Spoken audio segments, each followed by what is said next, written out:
Alrighty folks, Crazy Marty here.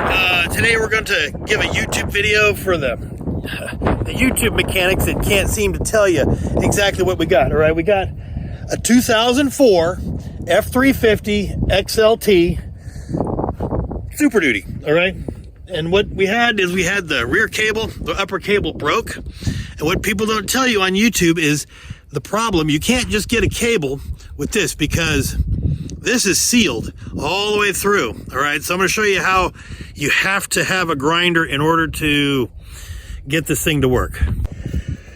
All right, what they don't tell you is where the upper cable is located. The upper cable connects into this thing right here, and it goes down. There's a little latch that's right back in here. That's a plastic thing that looks just like this, and it's on there.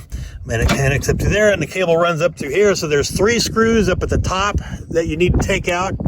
Three screws that go up there. All right, now onto this part right here that nobody talks about is you have to have an angle grinder in order to cut this down enough to put the new cable in, because that cable, that end is a hard plastic and it's not going to push into that no matter how you work it.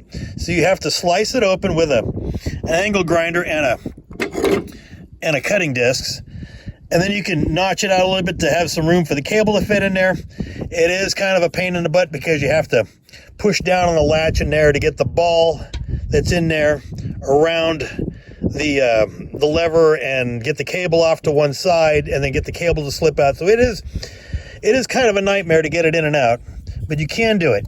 But nobody on YouTube, all the YouTube mechanics out there, they neglect to tell you that this has to be sliced open a little bit with an angle grinder. Otherwise, you got to take and disassemble the whole thing and then figure out how you're going to reassemble it. And you're not going to reassemble it. Not on a 2004. There you go. So there you have it. Upper door latch 2004 F350 Super Duty. The other mechanic, I mean, yeah, you'll see a lot of guys say, oh yeah, you just pull it out, it only takes about 30 minutes. Yeah, if you have an angle grinder.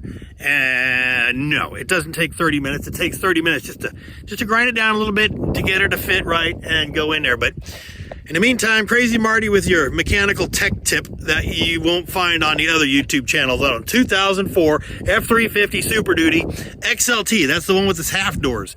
Right. Bye-bye.